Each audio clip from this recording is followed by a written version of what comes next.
میں نے قرآن سے بڑھ کر لائف چینجر کسی کو نہیں پایا۔ میں کہتی ہوں راکھ سے سونا بنا دیتا ہے قرآن، بیکار سے کارآمد بنا دیتا ہے قرآن۔ یہ کتاب معمولی نہیں ہے، بہت قیمتی ہے، معجزہ ہے، اور جو اس کا حامل بن جاتا ہے نا وہ بہت خاص ہوتا ہے، مگر اسے اٹھانے کی قیمت بہت بھاری ہے۔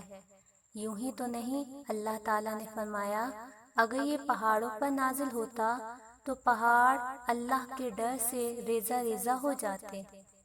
اس کتاب کا حامل بننے کے لیے پہلے ہمیں ٹوٹنا پڑے گا، اپنا پہلا خول اتارنا پڑے گا، ریزہ ریزہ ہونا پڑے گا، رب کے رنگ میں ڈھلنا پڑے گا، مشکلات میں استقامت سے کام لینا پڑے گا، اپنی مرضیوں سے نکل کر اللہ کی مرضی میں ڈھلنا پڑے گا، تب جا کر ہمیں اللہ سے ایک خاص مقام ملے گا، اور وہ مقام یا اہل القرآن کا مقام ہوگا۔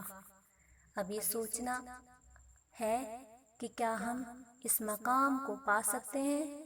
کیا ہم چاہتے ہیں کہ ہم اللہ کے اس خاص